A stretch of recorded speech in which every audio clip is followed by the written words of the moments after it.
Budget की तैयारी। ज़राए वजारत खजाना के मुताबिक बजट में तनख्वाहों और पेंशन में इजाफा न होने के बराबर होगा।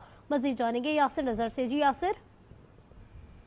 जी बिल्कुल, क्योंकि आईएमएफ वफद भी यहाँ मौजूद है और नए साल के बजट की तैयारी भी हो रही है, तो इसमें जो आईएमएफ की शराइत के मुताबिक जो 11 शराइत रखी गई हैं उसके मुताबिक यह बजट जो है वो तैयार किया जा रहा है। तो 2 जून को जो बजट पेश होना है तो इसमें ये बताया गया है कि जो आईएमएफ ने तनख्वाहदार तबके को रिलीफ जो है हुकूमती अखराजात में कमी से मशरूत कर दिया है और बजट में तनख्वाह और पेंशन में इजाफा जो है वो कोई बड़ा इजाफा न होने के बराबर होगा, बल्कि एक मुनासिब हद तक मुमकिन तौर पे पेंशन और जो तनख्वाह है इसमें इजाफा किया जा सकता है। इसी तरह आईएमएफ तनख्वाहदार तबके को रिलीफ हुकूमती अखराजात में कमी से मशरूत है, तो क्योंकि अखराजात कम हो नहीं रहे और ना ही हुकूमत इस हवाले से कोई बड़े इकदाम कर सकती है, तो इस तरह ये इकदाम भी लग रहा है कि इसकी वजह से तनख्वाह और पेंशन में जो है वो बड़ा इजाफा जो है वो नहीं हो सकता है। तो इस तरह आईएमएफ का बरामदी शोबे को भी जी खातरख्वाह रिलीफ जो है वो देने पर एतराज है, तो आईएमएफ के साथ मुज़ाकरात जारी है और उस पर जो है तनख्वाहदार तबके के लिए कोई अच्छी खबर फिलहाल नहीं आ रही।